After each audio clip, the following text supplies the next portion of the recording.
Magandang gabi po. Ako si Ramon at nais kong ibahagi ang isang karanasan na matagal kong itinago. Hindi ko na kayang kimkimin ang lahat, lalo na't maraming buhay ang nawala dahil sa lihim na matagal lang bumabalot sa pamilya namin. Ang kwentong ito ay nagsimula sa aming probinsya sa Iloilo, kung saan nakatayo ang ancestral house ng mga Ramirez. Sa unang tingin, isa itong lumang mansyon na puno ng alaala. Pero sa likod ng bawat sulok at dingding ay may nakatagong kasaysayan ng dugo, sumpa at mga nilalang na hindi dapat umiiral. Noong 2016, pinatawag kami ng tiyuhin kong si Lolo Ernesto para raw sa isang mahalagang usapan. Namatay na kasi ang aming ama at ako bilang panganay ay kinakailangang tumulong sa pamahala ng mga lupain.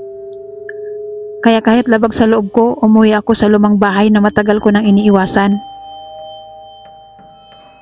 Pagdating ko roon, sinalubong ako ng amoy ng insenso at ng malamig na hangin na parang nanggaling sa ilalim ng lupa. Tahimik ang paligid at tanging huni ng uwak ang maririnig. Ang bahay ay mataas, gawa sa kahoy at bato, at may mga bintanang tila laging nakamasid. Kasama kong dumating ang dalawa kong kapatid na sina Isabel at Miguel. Pagpasok namin, nakita namin si Lolo Ernesto na nakaupo sa silyang yantok. Hawak ang isang makapal na libro na balot sa balat. "Dumating na kayo," wika niya. "Panahon na para malaman ninyo ang totoo tungkol sa ating pamilya." Nagkatinginan kaming tatlo. Hindi namin alam kung anong totoo ang tinutukoy niya. Sa pagkainan, ibinunyag niya ang isang kasaysayan na nagpayanig sa amin. Ayon kay Lolo, ang mga Ramirez ay hindi karaniwang pamilya. Noong panahon ng Kastila, ang ating ninuno raw ay nakipagkasundo sa isang nilalang kapalit ng kayamanan at kapangyarihan. Ang nilalang na yun ay isang aswang. Bilang kabayaran, tuwing ika-14 na taon, isa sa dugo ng Ramirez ang kinakailangang ialay. Kung hindi, ang buong pamilya ay susumpain at uubusin ng mga aswang. Napailing ako. "Kalokohan yan, Lolo. Hindi totoo ang mga aswang." Pero doon siya tumawa ng malamig. "Hindi ka pa nakakita, pero makikita mo mamaya." Gabi na nang matapos ang usapan, ako'y nahiga sa kwartong dati ay kay ama. Pero hindi ako makatulog. Ramdam ko ang bigat sa paligid. At sa tuwing pipikit ako, parang may malamig na hininga na dumadampi sa batok ko. Maya-maya may narinig akong kaluskos sa bubong. Sunod, may matatalas na kuko na kumakamot sa bintana. Nang tumayo ako at sumilip, nakita ko ang isang pares ng pulang mata sa dilim, nakatitig ng diretso sa akin. Kinabukasan, ginising kami ng malalakas na sigaw. Ang isa naming kasambahay ay natagpo ang patay sa kamalig. Wala nang laman ang tiyan at nakatiwangwang ang katawan. "Dumating na sila," sabi ni Lolo Ernesto. "Wala nang urungan ito." Pinilit niyang ipaliwanag na kami raw na 3 magkakapatid ang susunod na target. Isa sa amin ang kukunin at iyon ang tanging paraan para manatiling ligtas ang iba. Hindi kami makapaniwala. Pamilya mismo namin ang itinutulak sa kapahamakan.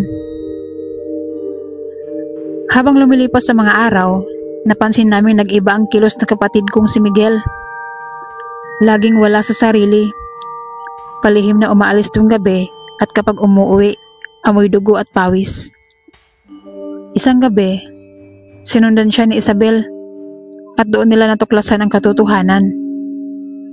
Si Miguel ay isa ng alagad ng mga aswang. Nakita raw ni Isabel kung paano nagbago ang anyo ng kapatid namin. Nagngalit ang mga ngipin, humaba ang kuko at lumipad palabas ng bintana. Nang ikwento ito ni Isabel, halos mabaliw ako.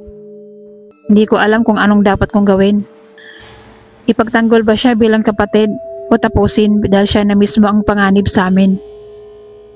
Dumating ang hating gabi. Habang lahat kami ay nagtipon sa sala, biglang bumukas ang malalaking bintana at pumasok ang 3 aswang.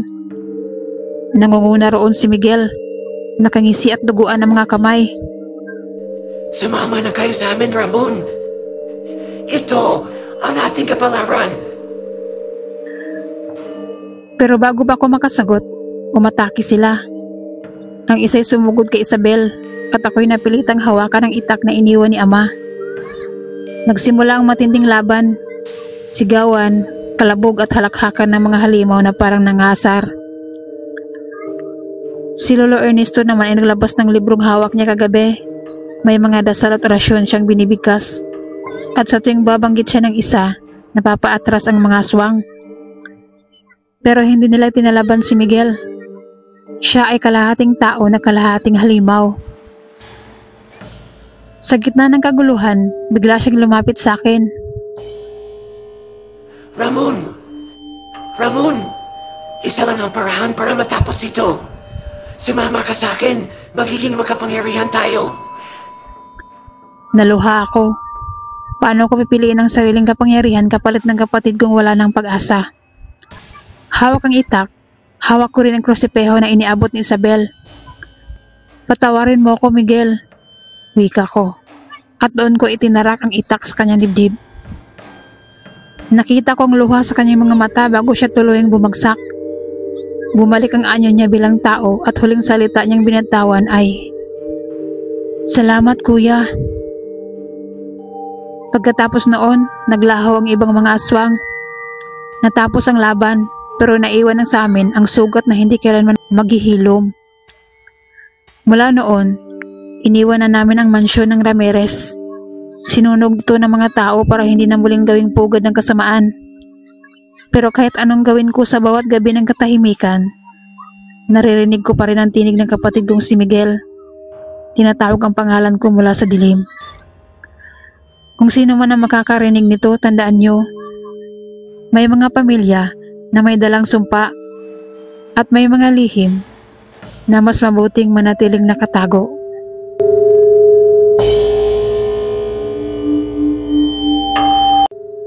Kung nagustuhan mo ang kwentong to, huwag kalimutang mag-like at mag-subscribe para sa mas marami pang nakakakilabot na kwento. Hanggang sa muli, manatili sa dilim at huwag kalimutang manalangin bago matulog.